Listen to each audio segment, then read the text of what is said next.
Heart disease ഉള്ളവർ അങ്ങനെയുള്ള ആൾക്കാരിലും കൂടുതലായിട്ട് ഈ ഉദ്ധാരണക്കുറവ് കണ്ടുവരുന്നുണ്ട്. കൂടുതലായിട്ട് പാല്, അതുപോലെ തന്നെ പാൽ ഉൽപ്പന്നങ്ങൾ, നെയ്യ്, അതുപോലെ മോര്, തൈര് തുടങ്ങിയവ നമ്മുടെ ഭക്ഷണത്തിൻ്റെ ഡെയിലി ഡയറ്റ് പ്ലാനിലേക്ക് ആഡ് ചെയ്യാവുന്നതാണ്. ഈ ഒരു കണ്ടീഷന് നമ്മൾ എങ്ങനെയൊക്കെ നമുക്ക് പരിഹരിക്കാം അല്ലെങ്കിൽ കൺട്രോളിൽ നിർത്താം എന്നുള്ളതാണ് നമ്മൾ അടുത്തായിട്ട് നോക്കാൻ പോകുന്നത്. ആദ്യം തന്നെ നമ്മൾ ഡയറ്റ്, ഈ കണ്ടീഷൻ ചേഞ്ച് ചെയ്യാനായിട്ട് നമ്മൾ ഡയറ്റിൽ ചെറിയ ചെറിയ മാറ്റങ്ങൾ നമുക്ക് വരുത്താവുന്നതാണ്.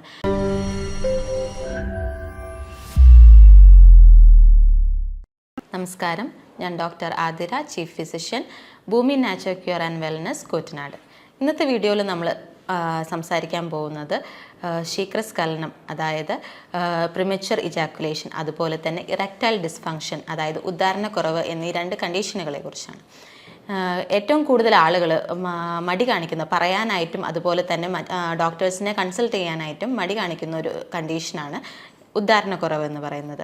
ഇത് എന്തുകൊണ്ടാണ് ഉണ്ടാവുന്നത്, അല്ലെങ്കിൽ ഇത് എങ്ങനെയൊക്കെ നമുക്ക് ഇതിനെ പരിഹരിക്കാൻ പറ്റും എന്നുള്ളതാണ് നമ്മൾ ഇന്നത്തെ വീഡിയോയിൽ പറയുന്നത്.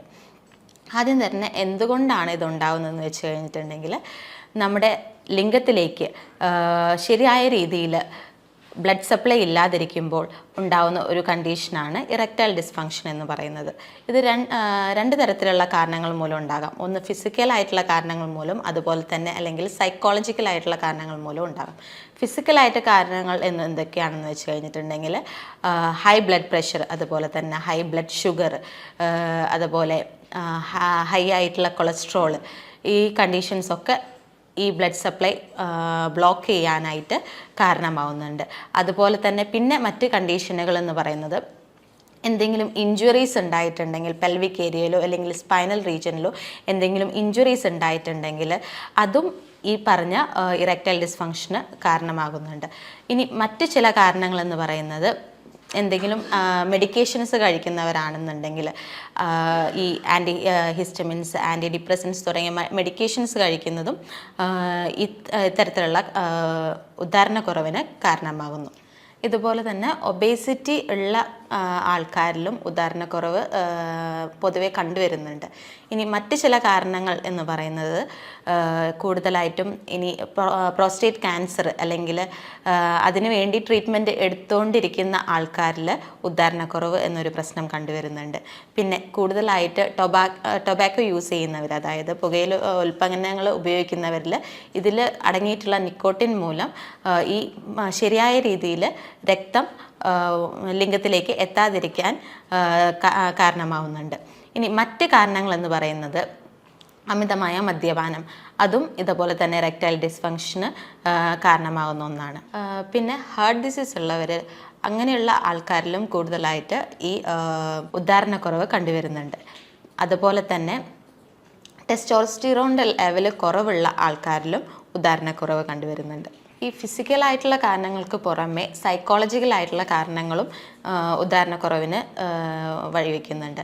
അതിൽ ആദ്യത്തെ കാരണം എന്ന് പറയുന്നത് ഡിപ്രഷൻ, ആൻസൈറ്റി തുടങ്ങിയ കണ്ടീഷൻസ് ഇറക്ടൈൽ ഡിസ്ഫങ്ഷൻ ഉണ്ടാക്കുന്നു. അതുപോലെ സ്ട്രെസ്സ്, അതുപോലെ റിലേഷൻഷിപ്പിൻ്റെ ഇടയിൽ ഉണ്ടാകുന്ന പ്രശ്നങ്ങൾ, അതുപോലെ പുവർ കമ്മ്യൂണിക്കേഷൻ സ്കില്ലുകൾ, ഇതെല്ലാം ഈ ഉദ്ധാരണക്കുറവിന് കാരണമാവുന്നുണ്ട്. ഈ ഉദ്ധാരണക്കുറവ് മൂലം ഉണ്ടാകുന്ന കോംപ്ലിക്കേഷൻസ് എന്ന് പറയുന്നത്, സ്ട്രെസ്സ്, ഡിപ്രഷൻ എന്നീ കണ്ടീഷനിലേക്ക് ഇത് കൊണ്ട് എത്തിക്കുന്നതാണ്.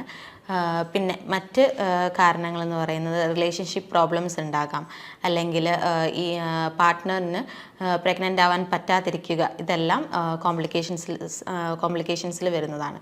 ഇനി ഇതുപോലെ തന്നെ മറ്റൊരു കോംപ്ലിക്കേഷനായിട്ട് നിൽക്കുന്ന ഒന്നാണ് ഹാർട്ട് അറ്റാക്ക് എന്ന് പറയുന്നത്. അതും ഇറക്ടൈൽ ഡിസ്ഫങ്ഷൻ ഉള്ള ആൾക്കാരിൽ, അതായത് അങ്ങനെയുള്ളവർക്ക് ചിലർക്ക് ഹാർട്ട് അറ്റാക്കിനുള്ള ചാൻസുകളും കാണുന്നുണ്ട് എന്ന് പറയപ്പെടുന്നു. ഇനി ഈ ഒരു കണ്ടീഷനെ നമ്മൾ എങ്ങനെയൊക്കെ നമുക്ക് പരിഹരിക്കാം അല്ലെങ്കിൽ കൺട്രോളിൽ നിർത്താം എന്നുള്ളതാണ് നമ്മൾ അടുത്തായിട്ട് നോക്കാൻ പോകുന്നത്. ആദ്യം തന്നെ നമ്മൾ ഡയറ്റ്, ഈ കണ്ടീഷൻ ചേഞ്ച് ചെയ്യാനായിട്ട് നമ്മൾ ഡയറ്റിൽ ചെറിയ ചെറിയ മാറ്റങ്ങൾ നമുക്ക് വരുത്താവുന്നതാണ്. കൂടുതലായിട്ട് പാല്, അതുപോലെ തന്നെ പാൽ ഉൽപ്പന്നങ്ങൾ, നെയ്യ്, അതുപോലെ മോര്, തൈര് തുടങ്ങിയവ നമ്മുടെ ഭക്ഷണത്തിൻ്റെ ഡെയിലി ഡയറ്റ് പ്ലാനിലേക്ക് ആഡ് ചെയ്യാവുന്നതാണ്. അതുപോലെ തന്നെ ഒമേഗ 3 റിച്ച് ഫുഡായിട്ടുള്ള ചെറിയ മത്സ്യങ്ങൾ നമുക്ക് ഈ ഡയറ്റ് പ്ലാനിലേക്ക് ആഡ് ചെയ്യാം. അതുപോലെ നട്ട്സ് സീഡ്സ് കൂടുതലായിട്ട് കഴിക്കാനായിട്ട് ശ്രദ്ധിക്കുക. കൂടുതൽ ഗ്രീൻ ലീഫി വെജിറ്റബിൾസ് അതുപോലെ വെജിറ്റബിൾസ് കൂടുതലായിട്ട് നമ്മുടെ ഡയറ്റ് പ്ലാനിലേക്ക് ആഡ് ചെയ്യാനായിട്ട് നോക്കുക. പിന്നെ നമുക്ക് ചെയ്യാൻ പറ്റുന്നത് ഒണിയൻ അതുപോലെ തന്നെ ഗാർലിക്, ഉള്ളിയും വെളുത്തുള്ളിയും ഒക്കെ നമ്മുടെ ഡയറ്റിലേക്ക് ആഡ് ചെയ്യുന്നതും ഇതിന് നല്ലതാണ്. ഫ്രൂട്ട്സ് ആയിട്ടുള്ള അവക്കാഡോ, കിവി അതുപോലെ ബെറീസ് നമുക്ക് ഡെയിലി ഡയറ്റിലേക്ക് ആഡ് ചെയ്യുന്നതും ഈ ഉദാഹരണക്കുറവിന് നമുക്ക് ഹെൽപ്പ് ചെയ്യുന്നതാണ്. അപ്പോൾ നമുക്ക് ഇത്രയും കാര്യങ്ങൾ നമുക്ക് ഡയറ്റിലൂടെ ചെയ്യാം. ഇതുപോലെ തന്നെ ബീട്രൂട്ട്, പൊംഗ്രാനൈറ്റ് തുടങ്ങിയ ഭക്ഷണ പദാർത്ഥങ്ങളും നമുക്ക് ഡെയിലി ഡയറ്റ് പ്ലാനിലേക്ക് ആഡ് ചെയ്യാവുന്നതാണ്. ഡ്രൈഡ് ഗ്രേപ്സ് അതായത് ഉണക്കമുന്തിരി കുറച്ച് നേരം സോക്ക് ചെയ്ത് വെച്ച് അത് കഴിക്കുന്നതും വളരെയധികം നല്ലതാണ്. ഇതുപോലെ തന്നെ നമുക്ക് ഡയറ്റ് അല്ലാതെ മറ്റ് പല കാര്യങ്ങളും നമുക്കിതിന് ചെയ്യാൻ പറ്റും. പക്ഷെ അതിന് മുന്നേ നമുക്ക് എന്തൊക്കെ കാര്യങ്ങൾ ഇതിൽ അവോയ്ഡ് ചെയ്യണം, ഫുഡിൽ എന്തൊക്കെ കാര്യങ്ങൾ അവോയ്ഡ് ചെയ്യണം എന്ന് പറയേണ്ടതുണ്ട്. നമുക്ക് ആവശ്യമില്ലാതെ നമ്മളിപ്പോൾ പുറമെന്ന് കഴിക്കുന്ന ജങ്ക് ഫുഡ്സ് അതുപോലെ പ്രോസസ്ഡ് ഫുഡുകളെല്ലാം പരമാവധി ഒഴിവാക്കാനായിട്ട് നോക്കുക. അതുപോലെ തന്നെ കൂടുതൽ സ്വീറ്റ് അതുപോലെ തന്നെ കൂടുതൽ ഓയിലി ആയിട്ടുള്ള ഫുഡുകൾ പരമാവധി ഒഴിവാക്കാനായിട്ട് നോക്കുക.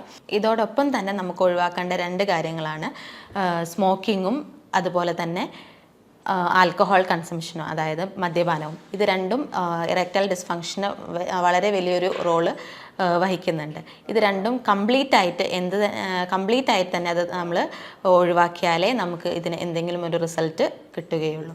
നമുക്ക് ഡയറ്റ് ശ്രദ്ധിക്കുന്നതോടൊപ്പം തന്നെ ചെയ്യേണ്ട മറ്റൊരു കാര്യമാണ് എക്സസൈസുകൾ.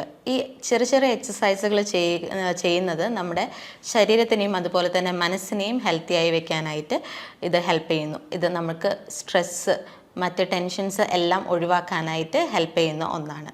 ഡയറ്റും അതുപോലെ തന്നെ എക്സസൈസിനും പുറമെ നമുക്ക് ചെയ്യാൻ പറ്റുന്ന മറ്റ് കാര്യമാണ് കോൾഡ് ഷവർ അല്ലെങ്കിൽ കോൾഡ് ഗേർഡിൽ പാക്ക് എടുക്കുക എന്നുള്ളത്. കോൾഡ് ഗേർഡിൽ പാക്ക് ഒരു 45 മിനിറ്റ് എടുക്കുകയോ അല്ലെങ്കിൽ കുറച്ച് നേരം കോൾഡ് ഷവർ എടുക്കുകയോ ചെയ്യുകയാണെങ്കിൽ ഇത് ലിംഗത്തിലേക്കുള്ള ബ്ലഡ് സർക്കുലേഷൻ കൂട്ടാനായിട്ട് വളരെയധികം ഹെൽപ്പ് ചെയ്യുന്ന ഒന്നാണ്. ഇനി ഇത്തരത്തിലുള്ള എന്തെങ്കിലും സിംറ്റംസോ പ്രശ്നങ്ങളോ ആരെങ്കിലും നേരിടുന്നുണ്ടെങ്കിൽ ഒരു മടിയും കൂടാതെ ഉടനെ തന്നെ അടുത്തുള്ള ഒരു എക്സ്പീരിയൻസ്ഡ് ഫിസിഷ്യനെ പോയി കാണുക. ഉടനെ തന്നെ അതിനുള്ള പ്രതിവിധികൾ സ്റ്റാർട്ട് ചെയ്യുകയാണ് വേണ്ടത്.